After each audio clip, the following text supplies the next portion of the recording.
Shalom. First and foremost, I want to give all praises, honor, and glory to Yahweh, Bahasham, Yahweh Shai, Bahasham, Rachak Kodash.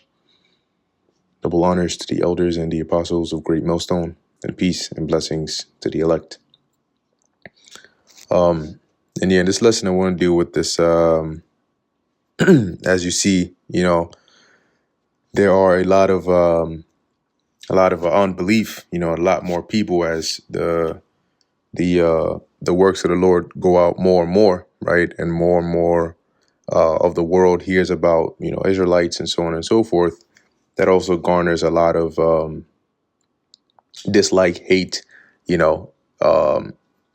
unbelievers, right, and so on and so forth, which the Lord forewarned us about, right, and the scriptures even tell us to make our forehead hard against their forehead. But it kind of reminds me of the story of the boy who cried wolf, where I'm sure we're most of us are familiar with it. But basically, you had a boy that would oftentimes, make a claim that wolves are coming, right, to attack the sheep. And you would have the village, all right, and they would basically run there. There's different variations of the story, but long story short, he was setting like false alarms. And so they would go, and then there's no wolf, and then they would be like, this guy, man. And then he would do it again, and then they would go and check, and then there's nothing. Until the point where they got I forget the exact word I want to use here, but in essence, they just got tired of it. So now they didn't believe it anymore. And so when wolves actually came and the boy was alerting them and trying to alarm them that no, this time, and imagine that, right? The first time he does it, he tries to make it believable, even though he's lying. The second time he does it, he tries to make it even more believable so they'll believe it than the first time. But now when he's actually telling the truth, how from the villagers' perspective, how would they know? Because in all his previous attempts, he must have made it very convincing to get them to go that many times. So this time when he's actually being serious, how are they going to tell the difference? To them, it's just going to be like, oh, he's just trying harder because he wants to get us there so we can fall for his little joke again. But lo and behold, the last time he was actually serious, but they didn't take heed, and the wolves came and tore up the sheep and so on and so forth. Like I said, there are a lot of different variations of the story, but the moral, or like the main core of the story, is this continuous false alarm that eventually makes the people not take heed to him anymore. And the part of this that I want to relate to this lesson is, as the scriptures say, right? And I'm going to get that real quick. Starting here in Isaiah chapter 62, verse 6, it reads, I have set watchmen upon thy walls, O Jerusalem, which shall never hold their peace day nor night. Now, in the ancient world, when in a city like Jerusalem, right, in different areas that were like a defensed city or a fortress, you would have walls, okay, around it to protect it. Today, people have those white picket fences and so on, but the fence it marks your territory, but it's to keep things out as well. So in the ancient world, they actually had these huge walls for actual protection because somebody can hop a fence, right? And the walls are good, but you also need watchmen, right? Like you would go to a house today and they would have maybe like some gates, but they'd also have cameras, right? Because the gates are to keep you out, but the cameras are for eyes to be alerted, or they might have a watchdog. So in the ancient world, you would have watchmen, which would actually be on the top of the walls, and they would keep their eyes out and look out for any signs of suspicious activity, any danger, anything of that sort. And they would have a mechanism or a means to alarm the people, whether it's through an actual ringing of a bell or some blowing of a trumpet or whatever the case is.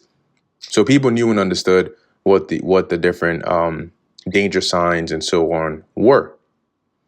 So going back to Isaiah 62 and 6, as the Lord said, he has set watchmen upon thy walls. I just explained the literal, expression, right? What a watchman actually does. But, being applicable to today's sense, we, right, the ones who are watching for the signs, right? The concept of a watchman has now been modernized to where we don't need to be on the top of a physical building. Okay, we can just use the internet. All right, because that allows us to get a world view of what's going on different parts. All right, and so the modern day watchmen, being the prophets, all right, have the eyes to be able to see and perceive. So we're not watching just for any old thing. We're watching for these signs of prophecy. Those are the metaphorical dangers that a real life watchman would be watching out for. So we're watching for those signs of prophecy, and then we are alerting people and alarming people and giving them the message via these lessons and so on and so forth. So how does this relate back to the boy who cried wolf? Well, as a watchman, let me actually finish this verse. It says here, I have set watchmen upon thy walls, O Jerusalem, which shall never hold their peace, day nor night. Because a watchman who is not watching or who is not alarming is not doing his job right. And if he's not, then you're going to need to replace them. Ye that make mention of the Lord, keep not silence, and give him no rest till he establish and till he make Jerusalem a praise in the earth. So as a watchman, and watching these signs and watching these things, you are better off announcing any potential dangers than brushing it off and saying, you know what, this might not be anything, so I'll just leave it and see what happens. Because should a potential danger turn out to be a real danger, it might be too late. And now there's blood on your hands. But if it was a potential danger that turned out to be nothing, it's better that you notified than that you did not. However, today a lot of people have started to adopt that mindset of, oh, y'all said, y'all always saying this. Y'all said the year 2000 was going to be it. You know, y'all said this was going to be it. The time of the CV was going to be it, and so on and so forth. And ain't nothing, you know, the end of the world didn't come yet. So whatever. Similar to like the situation of the villagers in that story. But going back to the point that I just made, that is the job of a watchman, right? To inform as to what is coming, because we're watching for these signs as well. And so eventually we're going to get to the point where the boy who cried wolf is not crying anymore, as the scriptures make reference. And although we're not crying wolf per se, right? But I'm just tying certain aspects of that story to this lesson, as the scriptures mentioned in Amos 8 and 11. I think also in the book of Ezekiel, the Lord mentions how he had Ezekiel's tongue cleave to the roof of his mouth so that he wouldn't be a reprover to his people. Metaphorically, right? The Lord is going to do that again in this time. So literally our tongues are not going to cleave to the roof of our mouths, but the way that's going to manifest in this time is you're not going to have easy access, if any access at all, to a prophet or to somebody who knows what's really going on. Today we're everywhere. We're online, we're in person, we're everywhere. But when that time comes, the Lord is going to take his men off the street. He is going to have it manifest in one way, shape, or form, whether it's by the social media platforms deleting our content and just not allowing us to post on there anymore, or whether they bring out some new legislation. However the Lord deems it necessary, he's going to have it to where the access to hearing this word is going to be taken away.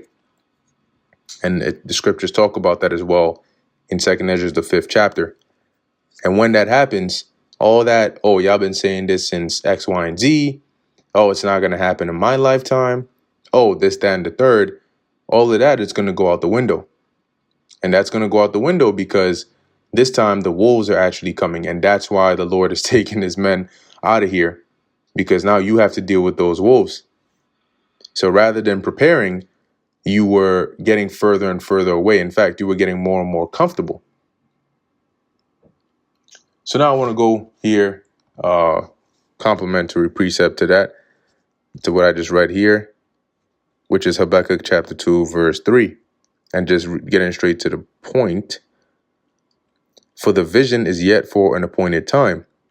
And the vision goes into these prophecies because majority of them were received as actual visions. The prophets saw these things and either spoke them and had a scribe them down, or some way, somehow, right, conveyed the message so that it was transcribed or written down so we can have it today. So the vision is pertaining to things that are some that have happened already, but mainly the things that are about to happen. But as it reads, is yet for an appointed time. So a lot of the visions the prophets received were visions of things that would happen at some point in time in the future. But at the end, it shall speak. So at the end, the time where the vision that they saw is supposed to take place, that vision is going to speak. And it's not going to speak with literal words, but it's going to speak by taking effect and not lie. And what that means is the vision as they saw it is how it's going to manifest. It's not going to be that Isaiah sees a vision, he describes it one way, and then when it actually manifests, it's something completely different.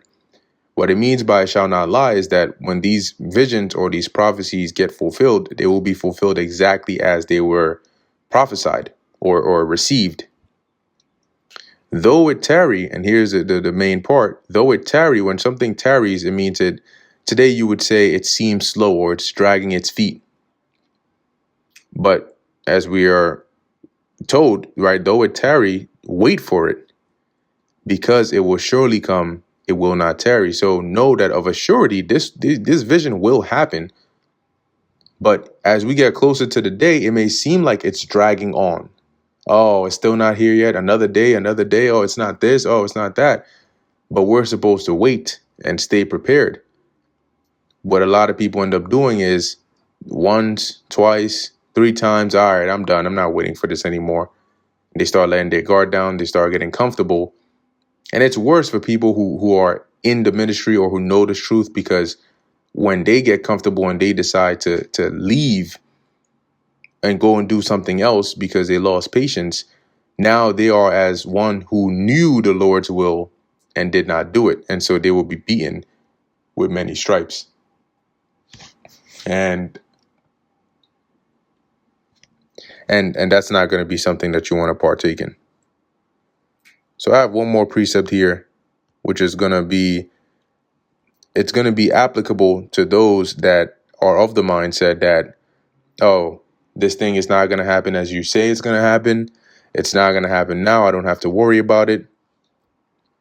And the thing, like I always mention, is not just that people are at least trying to live according to the ways the Heavenly Father set, and then they're just doing that. And like, all right, I'm not going to, look out for anything or stress myself waiting for any prophecies. I'm just going to try to live a godly life. It's not even that majority of people are doing that. It's actually the opposite. Majority of people are going and also it's not just that they're doing wickedness in a stagnant way to where it's just the same level of wickedness. No, it's progressively getting worse and worse and worse. And you can sit, and if you're more of a newer generation and you're not sure what that means, go back, try to like read books or watch movies or listen to music from generations before your time, from decades ago, and look at how society was. Read the newspapers, the articles of the kind of news that was being reported back in the day versus now. The level of violence in crime has drastically increased. The brutality in how these crimes are brought about, it's crazy. The lack of hospitality between people is just beyond absurd, to where you have sometimes some of the most gruesome murders and assaults are of people and their so-called loved ones. You got boyfriends shooting their spouse.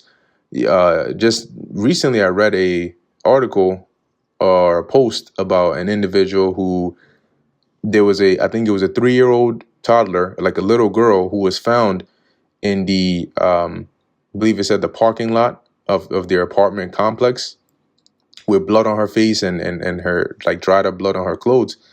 And so that led them to basically find her mother, which was dead, right, stabbed up, and I think in her apartment or so, or in a car, something along those lines.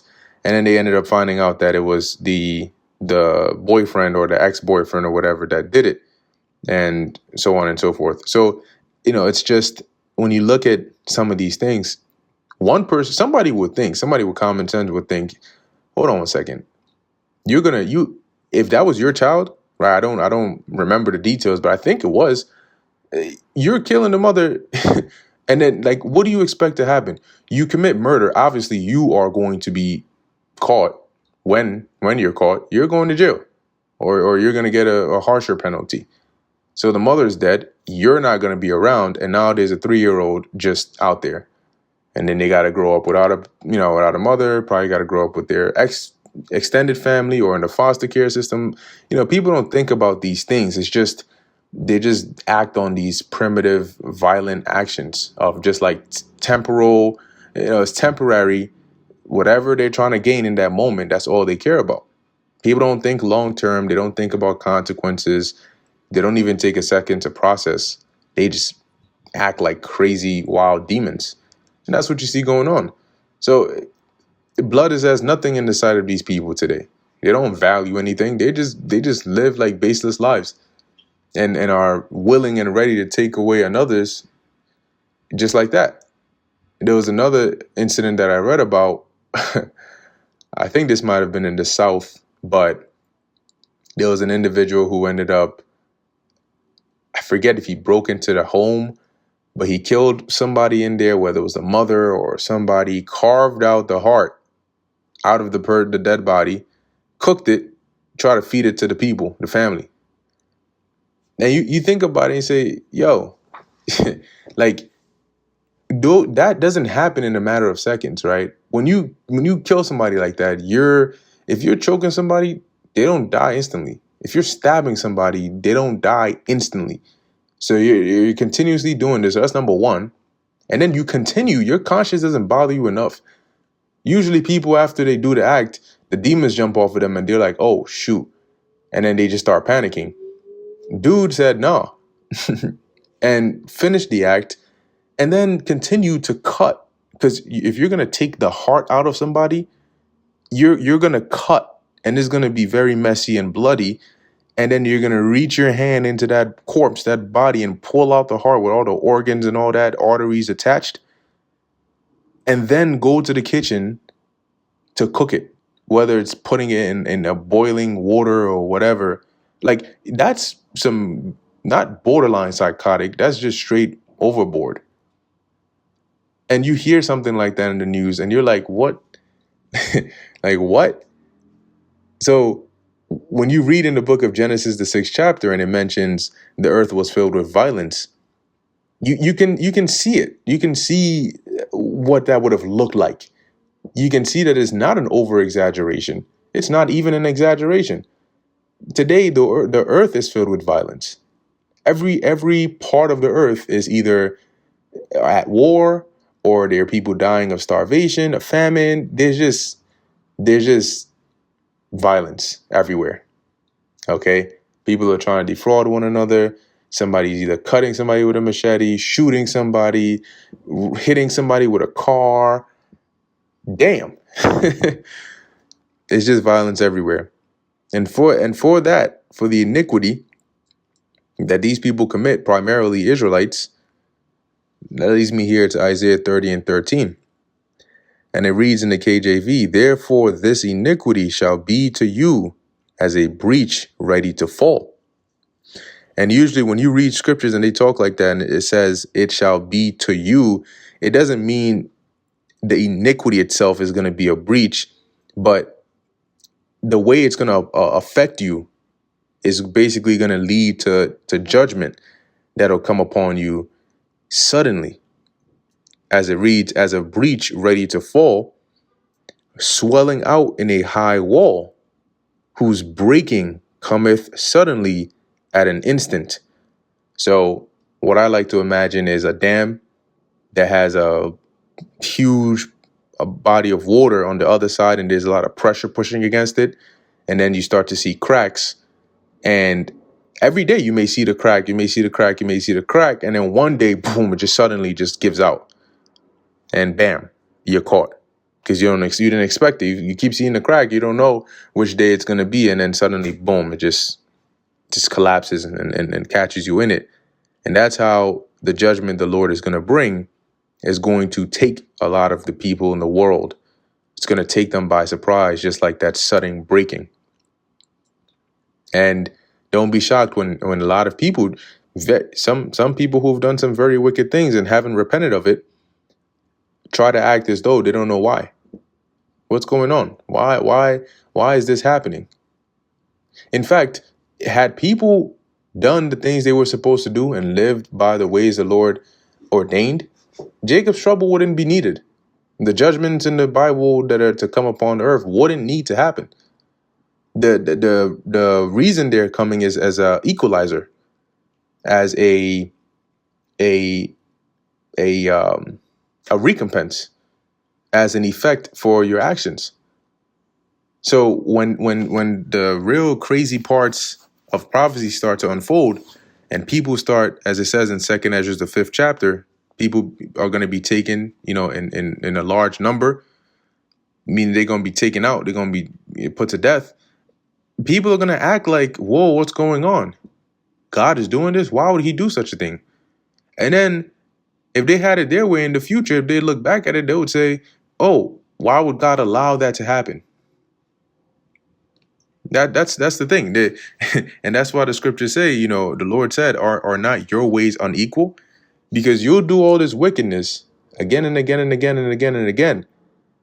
And it's okay.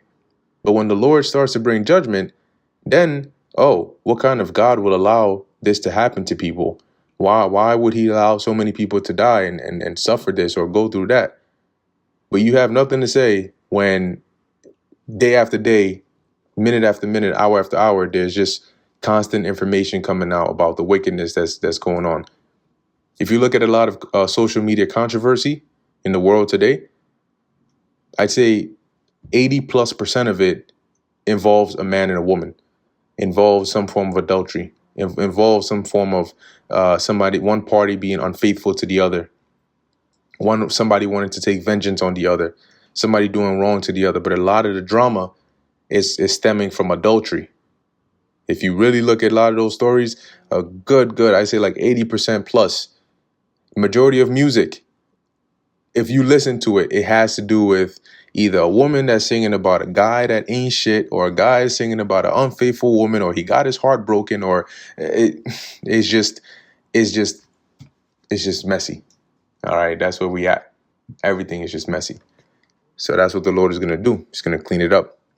Anyway, coming back to the main point and then closing it out, is that that concept of the boy who cried wolf, for those who think it applies to the prophets, if you think we're crying wolf, just wait, right? As Lord willing, I'm going to title this lesson, what was it? When he who cried wolf stopped crying. So wait till the prophets stop crying, wait till the prophets stop prophesying, and then you'll see if they're really wolves or not.